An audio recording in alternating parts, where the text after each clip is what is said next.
नाज़रीन, कल एक अफसोसनाक वाक़या पेश आया। मकबूजा कश्मीर के सियाती मकाम पहलगाम में फायरिंग का वाक़या पेश आया, जिसमें 28 सयाह हलाक हो गए और मुतअद्दिद ज़ख्मी हैं और मजीद भी हलाकतों का खदशा जाहिर किया जा रहा है। जिस तरह से ये वाक़या पेश आया और तकरीबन 1 घंटे से भी कम वक्त में भारतीय मीडिया का जो रिएक्शन था, फौरन पाकिस्तान के खिलाफ जहर उगलना शुरू कर दिया। इस रिएक्शन को कैसे देखते हैं? देखें, ये जो 18 बरस के अंदर ये छठा वाक़या है जब फॉल्स फ्लैग ऑपरेशन किए गए, झूठ बोला गया, भौंकना शुरू कर दिया गया कुत्तों की तरह, और हिंदुस्तान के अंदर सेट लग गए कि जाफर एक्सप्रेस में ये हो गया, इतने फौजी हैं, इतने लोग हैं, और सानू नहीं पता तो तुहानू कितों पता लग गया? तुम्हारी माँ के कसम ने बताया है। हमसे वो बातें न करो जिसके बाद हम फट पड़े और सीधे हो जाएं। अस्सलाम वालेकुम नाज़रीन, आप देख रहे हैं विजन पॉइंट और मैं हूं ईमान नवाज। नाज़रीन, कल एक अफसोसनाक वाक़या पेश आया। मकबूजा कश्मीर के सियाती मकाम पहलगाम में फायरिंग का वाक़या पेश आया, जिसमें 28 सयाह हलाक हो गए और मुतअद्दिद ज़ख्मी हैं और मजीद भी हलाकतों का खदशा जाहिर किया जा रहा है। नाज़रीन, अफसोसनाक बात यह है कि इस हमले के बाद फ़ौरन भारतीय मीडिया ने इसका इल्ज़ाम पाकिस्तान पर आयद कर दिया और भारतीय मीडिया ने पाकिस्तान के खिलाफ जहर उगलना शुरू कर दिया, जो कि हमेशा से भारत की रिवायत भी रही है। इसी सब पर बात करने के लिए आज हमारे साथ स्टूडियो में मौजूद है जवाद फैजी साहब, सीनियर तज्ज़ियाकार हैं। जवाद साहब, बहुत शुक्रिया आपके वक्त का। कल एक अफसोसनाक वाक़या पेश आया है, सबसे पहले तो इस वाक़े पर क्या कहेंगे? इसके मकासद क्या है, असल कहानी क्या है? देखिए, अफसोसनाक वाक़या तो है और हमारी वजारत ख़ारजा ने, तर्जुमान वजारत ख़ारजा ने इस पे अफसोस का इजहार किया, मज़म्मत की और ताज़ियत की, और पसमानदगान से, लवाहिकीन से भी इजहार अफसोस किया, क्योंकि किसी भी इंसान की जान जो है वो कीमती है, खा उसका ताल्लुक़ किसी भी मज़हब से हो, किसी भी मसलक से हो, किसी भी इलाके से हो। और हम तो ख़ुद एक अरसे से हिंदुस्तानी दहशतगर्दी का शिकार हैं। हम तो फितनतुल खवारिज का सामना कर रहे हैं। हमारे यहाँ हिंदुस्तानी पैसे हों या उनके लोग हों, वो हमारे लोगों को शहीद करते हैं। तो हमें जहाँ जहाँ ऐसा कोई जुल्म होता है उसकी मज़म्मत भी करनी चाहिए और अफसोस का इजहार भी करना चाहिए। ऐसा ही है। लेकिन भाई साहब, जिस तरह से ये वाक़या पेश आया और तकरीबन 1 घंटे से भी कम वक्त में भारतीय मीडिया का जो रिएक्शन था, फ़ौरन पाकिस्तान के खिलाफ जहर उगलना शुरू कर दिया। इस रिएक्शन को कैसे देखते हैं? अब आते हैं इस पे खुल के। अफसोस अपनी जगह हो गया, काफ़ी हो गया, अब बताते हैं। देखें, ये जो 18 बरस के अंदर ये छठा वाक़या है जब फॉल्स फ्लैग ऑपरेशन किए गए, झूठ बोला गया, भौंकना शुरू कर दिया गया कुत्तों की तरह। और मैं वो जाफर एक्सप्रेस का हवाला ज़रूर दूंगा। अभी हमें यहाँ पाकिस्तान में बैठे हुए हमारे इदारों को या हमें वो इन्फॉर्मेशन नहीं थी और हिंदुस्तान के अंदर सेट लग गए कि जाफर एक्सप्रेस में ये हो गया, इतने फौजी हैं, इतने लोग हैं, और सानू नहीं पता तो तुहानू कितों पता लग गया? तुम्हारी माँ के कसम ने बताया है। लिहाजा हमसे वो बातें न करो जिसके बाद हम फट पड़े और सीधे हो जाएं। लिहाजा 2007 में सबसे पहले समझौता एक्सप्रेस का वाविला किया गया, उसमें 68 लोग हलाक हुए और ये कहा गया जी कि ये पाकिस्तान ने कराया है। जब तहकीकात हुई तो सब कुछ सामने आ गया कि खुद हिंदुस्तान ने करवाया है, उनकी एजेंसीज ने करवाया है, उनकी हुकूमत ने करवाया है। उसमें हिंदू इंतहा पसंद और मेजर रमेश जो फौजी अफसर था, मेजर रमेश और हिंदू इंतहा पसंद उसमें सामने आते हैं कि वो इसमें जिम्मेदार थे। लिहाजा सबसे पहले तो ये होगा। फिर 2008 के अंदर मुंबई हमला, पूरी दुनिया में ढंढोरा पीटा गया, पाकिस्तान ने कर दिया। आलमी सतह पे I was in Canada that time, और वहाँ पे भी हमें भी पड़ गई कि यार की हो गया है। लिहाजा जब 2013 में साबिक CBI अफसर सतीश वर्मा ने ये इंकशाफ किया कि ये चीज़ें हमने खुद करवाई थी ताकि पाकिस्तान को दागदार किया जा सके और ये मामला किया जा सके। मैं फटाफट आपको ये इनकी झूठ की, इनकी किस बयानी की, इनकी लानती किरदार की वो चीज़ें सामने लेके आ रहा हूँ। फिर अप्रैल 2018 में केरला में सियाहों पर हमला होता है और फिर उसकी जब तहकीकात आती हैं तो पता चलता है जी कि मध्य प्रदेश और राजस्थान के जो इलेक्शन थे उसके हवाले से हवा बनानी थी कि जी सियासी मकासद हासिल किए। और ये हिंदुस्तान का वतीरा ही है। जूं इंतहा पसंद इंतखाबात उनके यहाँ करीब आते हैं तो इंतहा पसंद ऐसी हरकतों पे और ऐसे ड्रामास करते हैं, ऐसा वाविला करते हैं कि हम पे इल्ज़ाम लगा के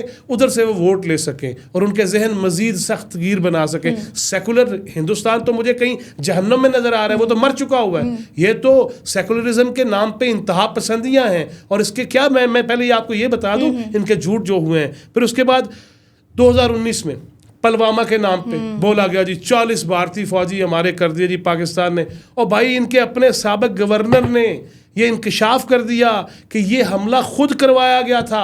और ये 2023 में राजौरी के मुकाम पर 5 जो भारतीय फौजी हैं उनकी हलाकत होती है, और उस पर भी पाकिस्तान का नाम कर दिया। अब ये पहलगाम में जो आपने कहा, देखिए 7 लाख फौजी हैं मकबूजा कश्मीर के अंदर, और अगर तनासब निकाला जाए ना तो हर 7 बंदों पे एक फौजी आता है। वो इतने बड़े तुम मामे बनते हो, तुम चांद पे और सूरज पे पहुंचने की बातें करते हो, और भाई अपने आवाम पे लगाओ 7 बंदों पे एक फौजी हो, और उसके बावजूद लोग वहां पे पहुंच के, और तुम्हारे सयाह जो हैं या यात्री जो हैं, हिंदू यात्री वहाँ पे ये साल में मार्च से लेके अगस्त तक ये अपनी कोई रस्में भी हैं जो जाके अदा करते हैं वहाँ पे। लिहाजा भाई तुम्हारी सिक्योरिटी है ना, फौज तुम्हारी है, फौज हमारी माओ बहनों को मारने के लिए, अपने लोगों को बचाव कराओ ना। और कैसे मुमकिन है कि 7 लाख फौजी हों और कर्फ्यू का समा हो, कोई बंदा सांस ना ले सके तुम्हारी मर्जी के बगैर, और कोई आके बंदा तुम्हारे 28 बंदे मार जाए। लख दी लानत है यार ਤੁਹਾਡੇ ਤੇ, और इनके मीडिया पे भी लानत हो बेशुमार, जो भौंकने लग जाते हैं, कुत्तों की तरह चिल्लाने लग जाते हैं और दूसरे की बात तक नहीं सुनते। लिहाजा ये वो सारे ड्रामास थे।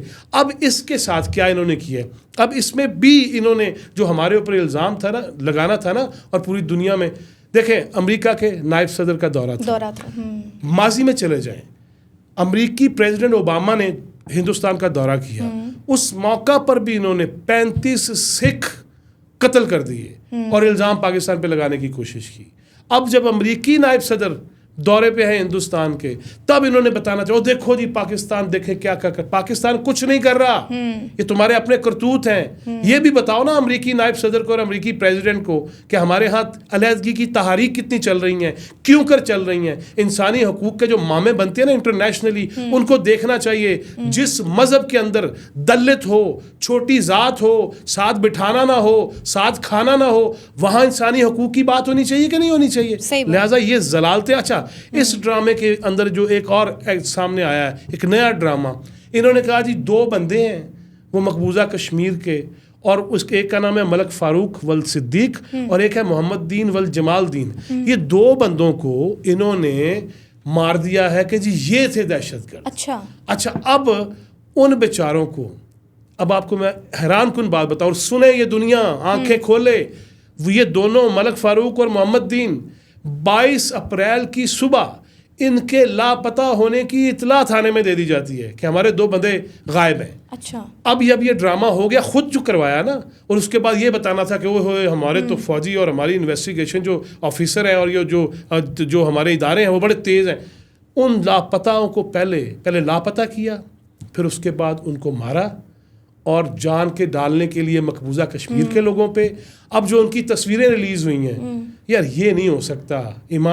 मुझे ईमान से बताना कि अगर कोई बंदा सयाहों को पहाड़ों से उतरा है और वो कत्ल कर रहा है, उसके बाद वो छुप रहा है और लोग, उनकी सिक्योरिटी फोर्सेस उनको मार देती हैं, उनके कपड़े आते कोई तो खून होवे, उसके जूते पॉलिश। अब वो तस्वीरें निकाल के देखे पूरी दुनिया देखे, वो मरने वाले मलक फारूक और जमालदीन के बेटे मोहम्मद दीन देखे, उसकी लाशों को देखे, और वो बताए कि सफ़ेद कपड़े साफ सुथरे, जूते पॉलिश शुदा है, कोई अच्छा, फिर उनके पास कोई ऐसे वेपन्स नहीं है, कोई गोला बारूद नहीं है। और भाई वो अगर दहशतगर्दी करने आए थे तो अल्लाह के बंदे, उसके कपड़े दे कोई निशान हो, कोई वीलॉग करने थोड़ी आए हैं पॉडकास्ट के कपड़े साफ सुथरे होने चाहिए। वो बंदे मारने आए हैं, वो मट्टी उनके ऊपर लगी होनी चाहिए, उनके जूते जो है वो घिसे पिटे होने चाहिए, उनके हाथों में मजीद असलहा होना चाहिए, उनके पास जो है वो मजीद किसी भी कार्रवाई से बचने के लिए बाकी भी गोला बारूद होना चाहिए। कख नहीं है। एक दफ़ा फिर दुर खल्ला पड़ गया है हिंदुस्तान के मुँह पे। और एक बात मैं ज़रूर कहूँगा कि ये जितने भी जाली झूठे ऑपरेशंस और पाकिस्तान को बदनाम करने की कोशिशें हैं ना, ये कामयाब नहीं होंगी, इसलिए कि हमने ऑलरेडी पूरी दुनिया को ये बता रखा है कि फितनतुल खवारिज के ज़रिए, BLA के ज़रिए, दहशतगर्द तंजीमों के ज़रिए हिंदुस्तान जो पाकिस्तान के अंदर मजमूम कार्रवाइयाँ कर रहा है, उस हवाले से हम बता रहे हैं, बताते रहेंगे, और इनका कोई भी ऐसा प्रोपेगेंडा वो बर्दाश्त नहीं होगा। भाई साहब, चाहता क्या है भारत? कोई जारियत चाहता है? मकासद क्या है इस चीज़ के? हिंदुस्तान जारहियत करके तो देखे। अब चाय का कप नहीं होगा, अब कुलभूषण यादव की तरह अंदर तक घुसाएंगे और छोड़ेंगे भी नहीं। लिहाजा अब ये किसी भूल में ना रहें कि हर दफा थे वो नहीं है गए, जो चले गए। हमारा सिपा सलार, बड़ी सिपा सलार के हमारे के बारे में बड़े, वहाँ आपने देखा वो जी एक आर्मी चीफ नहीं है, एक मस्जिद का मौलवी लगता है। एग्जैक्टली। तो तो वज गया है ना, वो मौलवी है या जो मर्जी है, वो पाकिस्तान का सिपा सलार है, आर्मी चीफ है, उसके दिल पे कुरान पाक है, उस दिल के अंदर उसको जुबानी याद है, वो एक एक चीज कैटेगोरिकली बताता है, सुनाता है, डट जाता है, और पूरी हुकूमत, रियासत, अवाम सब इकट्ठे हैं और उस हाफिज के पीछे नमाज अदा कर रहे हैं। लिहाजा इन्होंने कोई ऐसी हरकत की, इनको दंदान शिकन ही नहीं, इनको बुत शिकन जवाब देंगे। और ये जो हिंदुस्तान में कर रहे हैं मुसलमानों के साथ, और अब ये जो इन्होंने ड्रामा किया इंटरनेशनली, क्या अमेरिका बहादुर को, क्या यूरोप को ये नजर नहीं आता कि अमेरिका के अंदर दहशतगर्दी में कौन मुलव्वस है? कनाडा के अंदर सिख रहनुमा के कत्ल में कौन मुलव्वस है? कतर में किस मुल्क के इदारे, फौज, एयरफोर्स के लोगों को सजाएं हुई हैं? उत्थे दी मां मर गई हिंदुस्तान दी जब कतर की अदालत ने सजाएं दे दी, और वहां पे वो पाबंदे सलासल हैं, जेल भुगत रहे हैं, तब हिंदुस्तान में कोई हया भी नहीं आई। लिहाजा ये वो चीज़ें हैं, दुनिया भी जानती है, हम भी जानते हैं। रह गई बात मीडिया की, तो मीडिया के हवाले से तो मैं यही कहूँगा कि उनका मीडिया जिस तरह कुत्तों की तरह झूठ बोलता है, हमारे मीडिया को, आपने सवाल करना था, मैं खुद ही उस तरफ आ गया कि हमारे मीडिया को कम अज़ कम इस मौका पर किसी भी तिनका बराबर भी इख्तलाफ को हवा देने की बजाय एक प्लेटफॉर्म पे होना चाहिए, एक सोच के तहत होना चाहिए। रियासत पाकिस्तान से अजीज हमें कुछ नहीं है। और एक और बात हिंदुस्तान को ये बता दूं, तुहाडे लोग ते पता नहीं स्वर्ग ते नरक दे विच जान गए या नहीं जान गए, हम शहादत के लिए तैयार हैं। और ये हमारा जज्बा ईमानी जो है, इसको कोई चैलेंज ना करे, हम मरने के लिए तैयार हैं। लेकिन जिस दिन असी पटाखा चला था ना, ये सारे वड़ जाएंगे ऐसे। अच्छा फैज़ी साहब, मीडिया की तो आपने बात की है, इसके साथ सियासी और मजहबी जमातों का, तमाम मकातबे फ़िक्र के क़यादत का क्या किरदार बनता है इस सारी? देखिए, इस मौके पे सबको ये भूल जाना चाहिए कि किसका बानी अंदर है, किसका क्या बाहर है, किसका क्या दरमियान में है, बिल्कुल भूल जाना चाहिए। इस मौका पे तमाम मजहबी जमातों को, सियासी जमातों को, तमाम समाजी जमातों को, तमाम तर मकातीब फ़िक्र को एक प्लेटफॉर्म पे होना चाहिए, एक पेज पे होना चाहिए कि पाकिस्तान के हवाले से ना तो जहरीला प्रोपेगेंडा हमें बर्दाश्त है, और खुतबात जुमा में और अपनी तकारीर में ये एक दूसरे के गले पड़ना और फिर शमशीर बेनियाम बन के तकरीरों के रेड लगवाना, उन्हें छोड़ दो हजरत जी। लिहाजा इस पे आ जाएं कि पाकिस्तान की बात करनी पड़ेगी, और पाकिस्तान और जज्बा हुब्बुल वतनी को जितना आप मुस्तहकम करेंगे, ये आपके सवाब में भी इजाफा होगा, ये ईमानी तकाजा भी है, इखलाकी तकाजा भी है। लिहाजा इस मौका पर सियासत नहीं होनी चाहिए। इस मौका पर बाद मैंने देखा अफसोस के साथ कि हमारे कुछ ऐसे गिरोह मौजूद हैं, सियासी हों या अस्करी हों, वो बैरून मुल्क बैठे हुए, और वो जो रॉ के एजेंट्स के ट्विटर हैंडल्स हैं, अकाउंट्स हैं एक्स के, उनको मजीद रीपोस्ट किए जा रहे हैं। खुदा दा वास्ता है, अकल नो हथ मारो यार, ये ना करो। हम हर तरह से जवाब देना जानते हैं, और ये हिंदुस्तान को पता है। हाँ, अब ये भी बात मैं कर दूं, सिर्फ हम हिंदुस्तान या फितनतुल खवारिज या गैर मुल्की दुश्मन नहीं, जो अंदर का भी दुश्मन होगा, अब उसके हवाले से भी ज़ीरो टॉलरेंस हो। ठीक है जवाद फैज़ी साहब, बहुत शुक्रिया आपके वक्त का। नाज़रीन, आज के पॉडकास्ट से इतना ही। मजीद ऐसी पॉडकास्ट देखने के लिए आप देखते रहे विजन पॉइंट। अल्लाह ने के बाद।